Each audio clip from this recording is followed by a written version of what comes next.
Bonjour à toutes, bonjour à tous, bienvenue à vous. Vous conviendrez très certainement qu'objectivement, il est franchement désagréable de se retrouver à jouer à un jeu dont on ne maîtrise rien du tout. Car dans ce genre de conditions, même avec la meilleure volonté du monde, on ne peut que subir le déroulement d'une partie dont on ne comprend ni les règles, ni le sens, ni la finalité. Être amené à jouer malgré soi à un jeu incompréhensible, pouvant parfois s'avérer cruel ou tout simplement débile, n'est-ce pas précisément le genre d'expérience que l'on peut rencontrer sur la Terre? Et alors, que l'on ait une bonne pioche ou une mauvaise pioche entre les mains, le résultat est finalement le même. L'intérêt de la chose est plutôt limité, incomplet. On travaille, on s'occupe, on gère, on se divertit, on s'anesthésie, on s'aime, on se déchire, on se rabiboche ou pas. On fait selon ce qui vient ou pas, selon ce qu'il nous est possible de faire ou pas.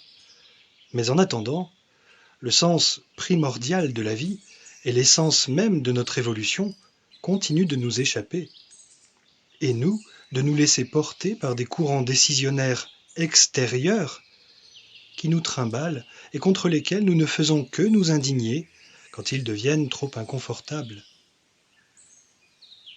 Dans bien des cas, certains ont beau avoir le bon jeu et s'estimer alors être des privilégiés, usant de stratagèmes plus ou moins louables pour faire en sorte de se maintenir au-dessus de la mêlée et d'en profiter allègrement, rien n'y fait véritablement.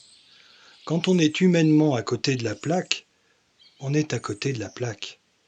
Et les signes extérieurs de réussite, étalés ostensiblement pour donner l'illusion entre soi que l'on maîtrise la situation, demeure invariablement creux et même pathétique.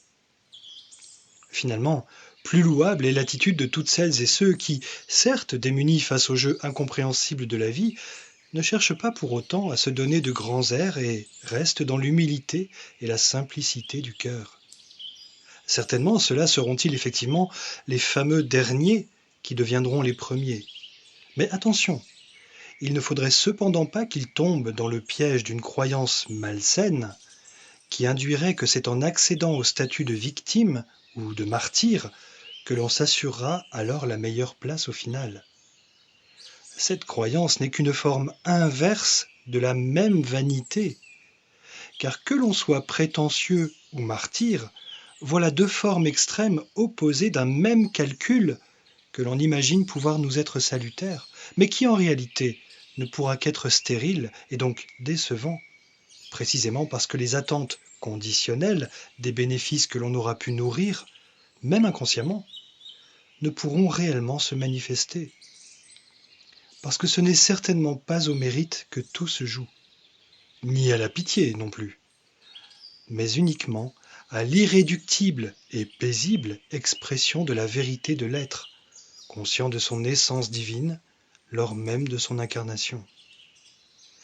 Et le but du jeu de cette expérience terrestre, c'est ni plus ni moins de rester puissamment authentique, profondément et respectueusement humain, et ce, en toutes circonstances. Et quand je dis en toutes circonstances, c'est justement en envisageant la séquence du grand remue-ménage dans laquelle nous nous retrouvons désormais embarqués et qui devrait s'accentuer encore, tout cela pour nous éprouver pleinement. Le but de cette épreuve n'est pas de nous faire souffrir, mais de sonder franchement les cœurs et les reins. C'est en effet dans l'instabilité que finira par se dévoiler pleinement soit notre immaturité, soit notre maturité d'être humain digne de ce nom.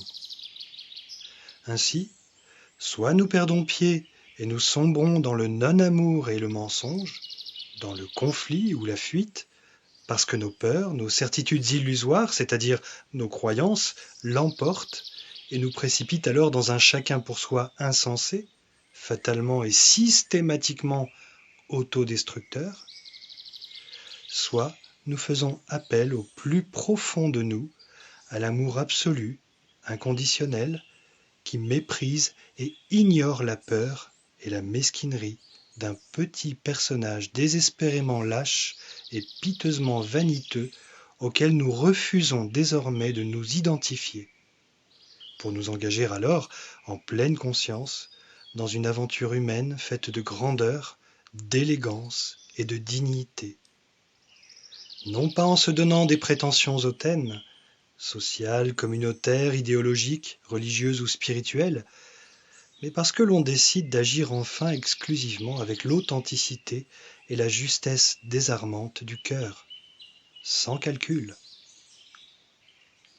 Celles et ceux qui auront résolument choisi cette noble voie royale auront à devoir constater avec peine qu'autour d'eux, tous les autres se condamneront inévitablement à l'enfer sur la terre, à moins qu'ils ne se ressaisissent contre toute attente, non par calcul ou par solidarité intéressée, mais parce que leur étincelle divine profonde se sera enfin ravivée. Face aux périodes de crise, ce n'est pas sur la solidarité qu'il faut compter, c'est d'abord sur le ressaisissement de chacun dans son authenticité d'être pur et divin. Et cet être-là est forcément solidaire, puisqu'il participe alors activement, en conscience et avec un cœur joyeux, à la co-création du véritable élan de vie et d'unité dans lequel nous sommes tous inclus, mais pas encore tous conscients, malheureusement. Le défi, c'est d'oser enfin incarner pleinement, sans peur ni doute, notre réelle divine humanité, même dans nos fragilités. Et cela plus que jamais dans l'instabilité et l'exacerbation générale. Oser franchement, sans se soucier des jugements et des peurs de ceux qui se sont figés et qui se meurent finalement dans le déni et l'arrogance. Et c'est à ce véritable humain-là, celui qui siège inconditionnellement en chacun de nous et qui se donne lui-même la permission et les moyens de rayonner librement et puissamment sa simple vérité d'être, ainsi que son absolue souveraineté, c'est à celui-là que nous pouvons faire pleinement confiance. En vérité, il n'y a aucun risque réel.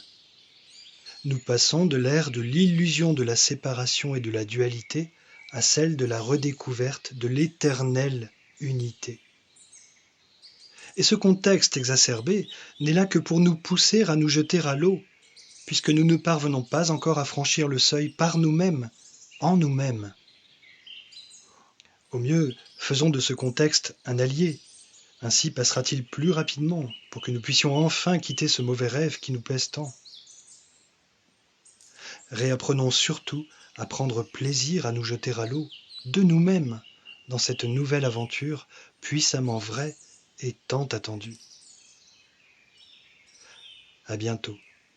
Prenez soin de vous.